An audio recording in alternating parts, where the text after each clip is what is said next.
que tem 5 pães de cevada e 2 peixinhos. Mas o que é isso para tantos?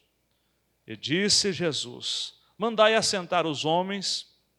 E havia muita relva naquele lugar. Assentaram-se, pois, os homens, em número de quase 5.000. Então, Jesus tomou os pães e deu graças. E, havendo dado graças, repartiu aos discípulos.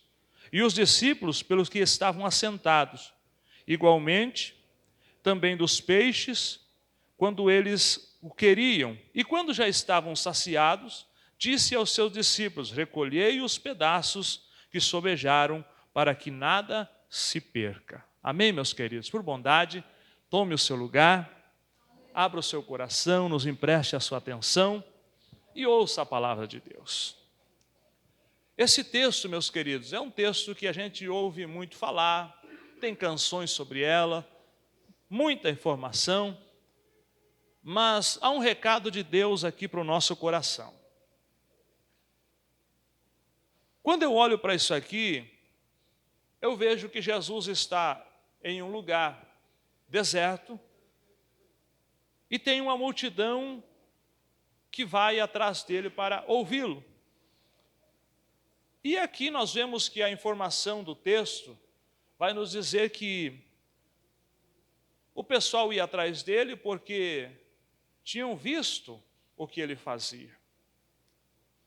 Só que é tão interessante que, mesmo aqueles que vão atrás de Jesus só por interesse de receber bens nessa vida, Jesus, mesmo assim, tem um cuidado especial por eles. Porque nós sabemos que a nossa entrega, quando conhecemos Jesus, nós não seguimos mais Jesus por aquilo que Ele pode nos dar. Nós seguimos Ele por aquilo que Ele é e somos gratos por aquilo que Ele fez por nós. Sabemos que aquilo que Ele fez por nós, ninguém faria.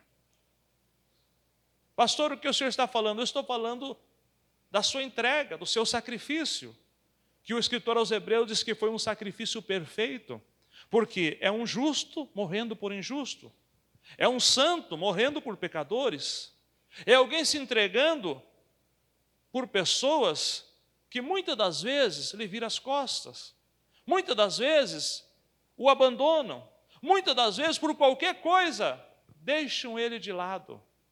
Mas foi por você, foi por mim, foi por nós que ele se entregou. Então, meus queridos, pastor, mas Jesus pode fazer? Pode e faz. O texto nos mostra que ele continua fazendo grandes coisas. Mas não sirva Jesus pensando no que ele pode fazer. Sirva Jesus por aquilo que ele fez. Seja grato a Deus por aquilo que ele fez. Porque se o homem, irmãos, em sã consciência, parar e pensar que quando partisse dessa vida, o que lhe esperava era a condenação eterna, um lugar de angústia e de sofrimento eternamente longe de Deus, sem esperança, eu acredito, irmãos, que naquele dia os milionários dessa terra, se eles pudessem, eles dariam toda a sua fortuna para mudar de lugar com um servo de Deus, com um crente, que quem sabe nessa vida morou numa casinha simples, enfrentou dificuldades e necessidades, mas naquele dia está sendo consolado pelo Senhor. Eu acredito com toda a certeza, irmãos, que o homem mais rico dessa terra trocaria de lugar com o homem mais simples, desde que esse estivesse com o Senhor. Então, quando olhamos para isso aqui, irmãos, ao olhar para esse texto, eu vejo que isso acontecia. É criança pequena, irmão, fica tranquilo, né? Preste atenção aqui. Irmãos, ao olhar para isso aqui, eu fico olhando que tinha pessoas que andavam atrás de Jesus por aquilo que Jesus fazia. Só que Jesus não perdia a oportunidade de se revelar a eles. E nesta feita, eu fico olhando que o cuidado de Jesus vai gerar um grande milagre no meio daquela multidão. Mas Jesus está me ensinando algo, irmãos. E aqui pelo menos tem 3 tipos de vermos as coisas. Porque muitas das vezes nós somos aqueles que estamos à procura daquilo que nos falta. E tem muita gente, irmãos, que vive uma vida toda procurando aquilo que lhe falta. E deixa eu dizer para você que se nós queremos alcançar a felicidade, ser pleno na procura de coisas dessa vida, nós vamos viver uma vida, quem sabe alguém vai viver 100 ou vai passar de 100 anos procurando e não vai conseguir ter tudo que ele gostaria de ter.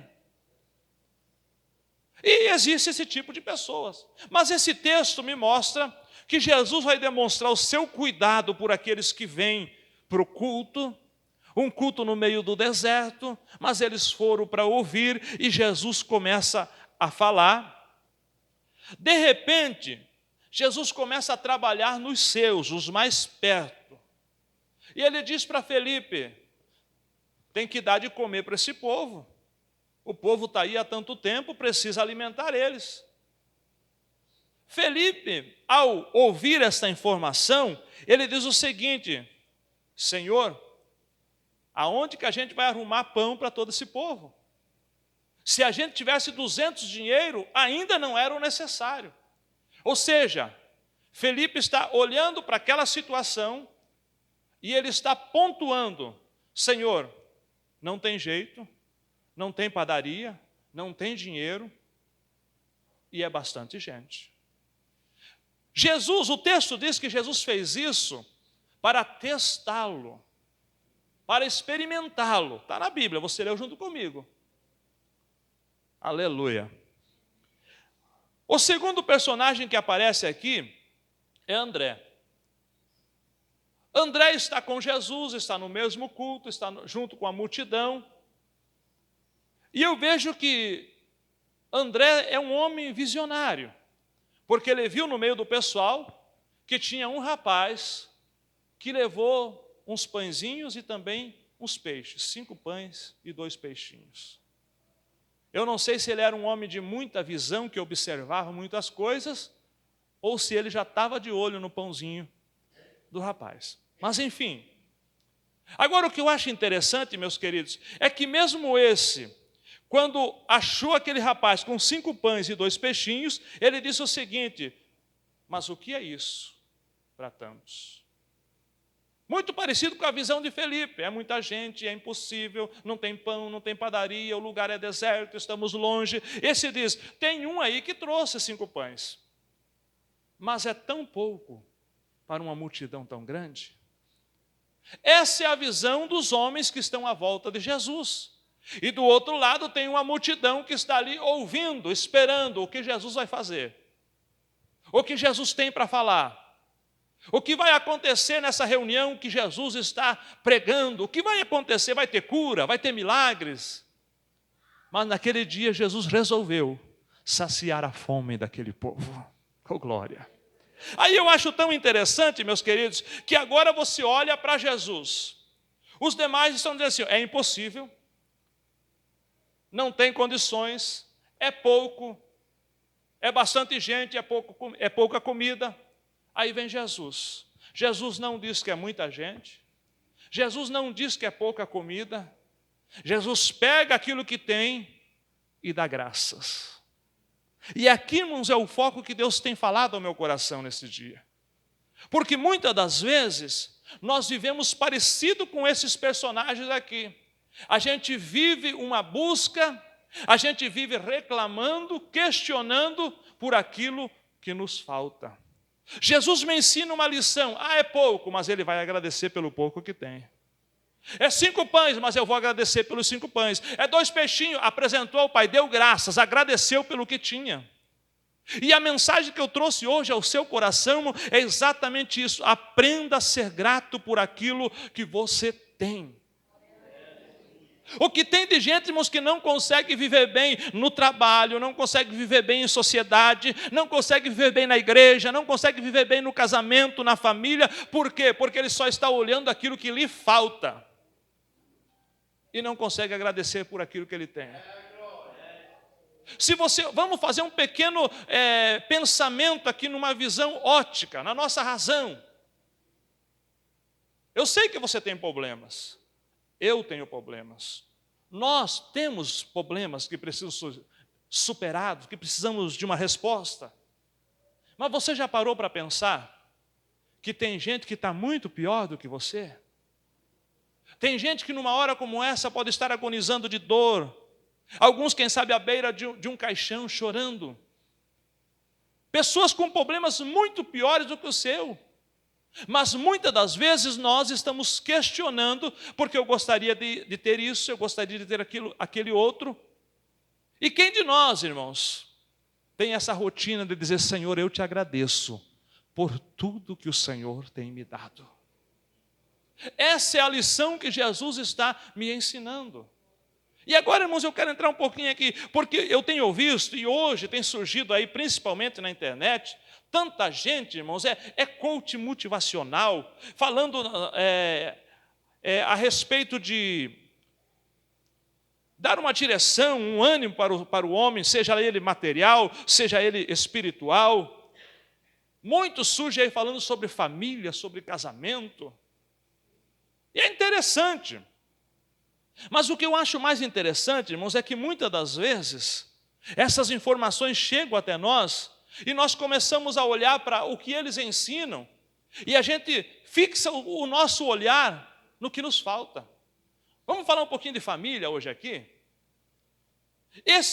Principalmente essa turma que fala de casamento, irmãos, eles fazem um homem e uma mulher que na realidade, na vida real, não existe. Mas o que está acontecendo? Muitas das vezes o homem fica lá, ouve, a mulher ouve aquilo, e ela começa a comparar assim, o que ele está falando com o que tem em casa. Mas aquele lá diz que ele levanta cedo e leva flores, e o que eu tenho em casa não leva flores. Não estou dizendo que é pecado levar flores, quem leva, amém, continua levando. Mas eu acho muito difícil uma vida toda viver dessa forma. Ou por que não dizer que nós, homens, irmãos, às vezes a nossa formação não foi assim. Às vezes nós somos meio ogro, meio chucro, me perdoe pela minha expressão, mas às vezes o ser humano é muito diferente daquilo que se ouve lá fora. Às vezes nós temos dificuldade de dizer, quem de vocês tinha a rotina de dizer meu pai eu te amo, minha mãe eu te amo? Não sei se alguém quer levantar a mão. Mas quem está aqui que eu amo, eu amava meu pai, eu amo minha mãe? Quem está aqui que tem esse sentimento aqui? Mas tem dificuldade de falar? Tem. E por causa disso você não ama? Só que aí, irmãos, o que eu estou vendo nos dias de hoje é exatamente isso. E às vezes eu chego até ali em casa e vejo a minha própria lá em casa dizer, eu ouvi Cláudio Duarte.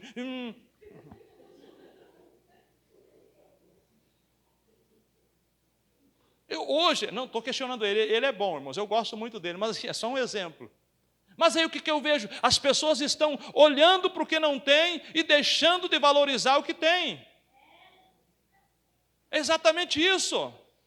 Mas aí vem esses coaches que vêm falar sobre família, você precisa provar para ela, declarar para ela todo dia que você... Irmão, eu estou vivendo, vou fazer 26 anos de casado, e quem é casado aqui sabe, aleluia, glória a Deus. Irmão, 26 anos de casado, precisa provar alguma coisa? Não está provado que eu amo e amo para valer? Mas, irmão, o que eu quero? Porque eu sei que de repente isso já aconteceu na sua casa, essas coisas estão acontecendo. Ele pode ter dificuldade de dizer que te ama. Ele pode ter dificuldade de te dar uma flor. Mas ele te ama, ele está ali. Quando você está doente, quem é que está lá na cabeceira da cama? Quem é que vai lá? Mesmo daquele jeito meio durão assim, mas vai lá, precisa de um chá? Precisa ir para o médico? Nós temos dificuldade, irmãos, de transmitir. Não é todo mundo que é tudo cheio de 9 horas, como a gente... Porque eu queria, irmãos, conviver com esse pessoal que fala sobre família, que é todo cheio de não me toque, que é tão... Eu queria ver se na vida real é isso que acontece. Mas, enfim, o que eu quero que você compreenda, irmãos, é que muitas das vezes, ao ouvir essas informações, a gente começa a olhar para dentro de casa e assim, não é isso que eu queria, Senhor. A gente esquece de dar graça. Não estou dizendo que os irmãos aqui são perfeitos, e isso eu faço vice-versa, mas é dos dois lados. Não estou aqui passando a mão na cabeça de ninguém para ser ruim, não me entenda mal. Mas o que eu quero que você compreenda é que se nós fixar o nosso olhar nas coisas ruins, as qualidades vão desaparecer. Mas se você fixar os teus olhos naquilo que é bom, irmãos, o que é ruim pode desaparecer. Você está entendendo? Tem um texto bíblico que eu acho muito lindo, o livro dos Reis, acho que é o segundo livro de Reis, o capítulo 4, tem a história daquela mulher que ficou viúva, que multiplicou o azeite. O que eu aprendo ali? Ela chega para o profeta e diz assim: o meu marido, o teu servo, morreu. E ele temia a Deus. Note, irmãos, que esse marido morreu, deixou a mulher com uma dívida, deixou a mulher com 2 filhos para criar, deixou a mulher num problemão, porque tem os credores que vão vir cobrar. Então, além de ter dívida, além dela ter o problema, pode ser que os filhos dela vão ser tomados dela, porque a lei que eles viviam permitia que isso acontecesse. Só que este homem deixa um legado, e é exatamente ali que essa mulher firmou o seu olhar. Por que eu digo isso? Porque morreu, deixou a dívida, os credores estão na porta, ela não tem para onde correr, mas aí ela, olha aqui, ele temia a Deus. Permita-me parafrasear o texto, era crente. Servia, eu não sei se ela servia, mas ela está dizendo, meu marido servia a Deus, o teu servo servia a Deus, temia o Senhor. E onde é que ela vai? Buscar socorro exatamente aonde o seu marido buscava. Buscar direcionamento aonde? Aonde o seu marido buscava. Aí eu fico olhando, irmãos, não seria uma mulher que dizia, mas aquele, deixa eu tirar o microfone, camarada ruim, morreu e deixou endividada, não valia. Não é isso que ela faz. Deixou dívida, deixou problemas, deixou algumas circunstâncias difíceis, mas ele ensinou o caminho. Ela fixou exatamente aonde? Aonde está a bênção, onde está o direcionamento. E em tudo na nossa vida, irmãos, eu quero que você leve isso para o teu coração, para a tua vida. Seja grato a Deus pelo que você tem. E eu sei que de repente a gente fala assim, alguém vai dizer, mas eu tenho lá em casa um camarada, essa hora está lá esticado lá, nem a xícara lavou. Mas procura olhar para uma qualidade, aleluia. Chega em casa, bota a mão na cabeça e diga, eu agradeço a Deus por isso que Deus me deu, aleluia. Em parte falamos, em parte profetizamos. E isso não é só para os irmãos também, né? A gente sabe que tem situação, aleluia, que é só Jesus na causa. Mas se a gente, irmãos, ficar olhando só para aquilo que é negativo, de repente foi-se embora todas as coisas. E aqui, eu abro um parênteses dentro disso aqui, porque muitas das vezes a gente não consegue ver qualidades por causa dos defeitos. Mas aí, lá na firma onde trabalha, tem alguém que vai ver a qualidade e vai dizer, poxa, como você é uma pessoa legal. E às vezes as brechas surgem exatamente aqui. Você não ouve isso em casa, mas lá fora alguém vai falar. Ah, mas não convive, não sabe. Eu sei disso, tudo isso eu sei. Mas muitas das vezes, por causa de a gente ocultar, de ver qualidades, alguém vai ouvir lá fora as qualidades que ele não ouve dentro de casa. Então, meu irmão, minha irmã, agradeça a Deus por aquilo que Ele tem, que Ele te deu. Seja grato a Deus. Jesus pega, 5 pães. O que é isso? É pouco. Mas Ele deu graças, agradeceu por aquilo que tinha. E aí um outro segredo para nós encerrarmos aqui a nossa palavra nesta noite.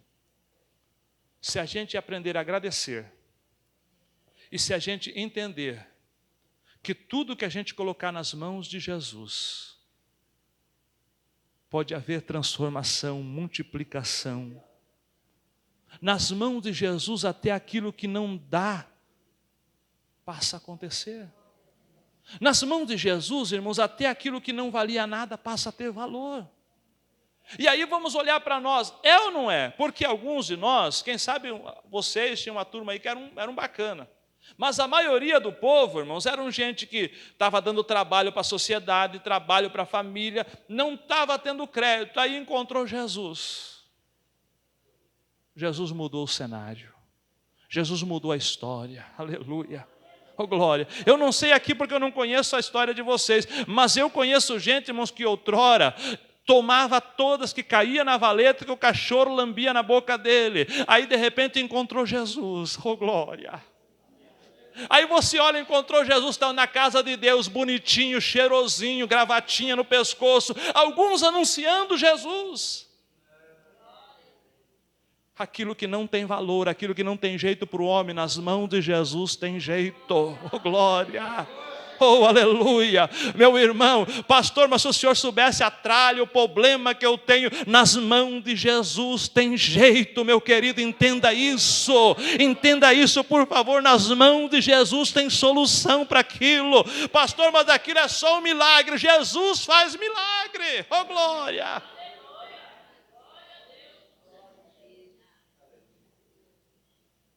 Como é bom, irmãos, andar com Jesus. Porque até aqueles que não o conhecem verdadeiramente, mas que seguem Ele, porque uma coisa é aquele que conhece, é aquele que tem comunhão, é aquele que tem intimidade, e outra coisa é aquele que é seguidor. Mas até aquele que é seguidor e que anda seguindo o seu mestre, irmãos, ele começa a ver coisas que os homens naturais não vê. Aleluia. Então, seja como for, é bom andar com Jesus. Mas melhor ainda é conhecê-lo intimamente. E quem conhece quem Ele é, irmãos, independente do cenário que ele esteja, ele continua caminhando entendendo, hoje posso estar no deserto, mas se Ele quiser, Ele multiplica pão e peixe no meio do deserto. Hoje eu estou aqui, a minha vida está um problemão, Senhor, mas eu sei que Tu podes. Ah, mas eu fui para esse culto e não mudou nada. Continua seguindo Jesus, porque a hora que Ele quiser, Ele pode. Aleluia. Ah, mas eu estou caminhando há algum tempo e eu não recebi o que eu estou buscando. Mas quando Ele quiser, Ele faz. Esteja em pé em nome de Jesus. Vá para casa, irmãos. Leve essa palavra para o seu coração. Agradeça a Deus. Agradeça a Deus por tudo que Ele tem te dado. Apóstolo Paulo vai escrever ali em Tessalonicenses, no capítulo 5, primeira carta aos Tessalonicenses, capítulo 5, verso 18. Em tudo, dai graça. Tem circunstância na nossa vida que é difícil. Tem momentos que é difícil. Mas diga, Senhor, eu te agradeço. E quando você diz isso, você está dizendo, Senhor, está nas tuas mãos, está no teu controle, Senhor. Está diante de ti. Vamos fazer a nossa oração? Eu não vou chamar ninguém à frente, mas vamos fazer o nosso círculo, como é de costume, nós vamos apresentar.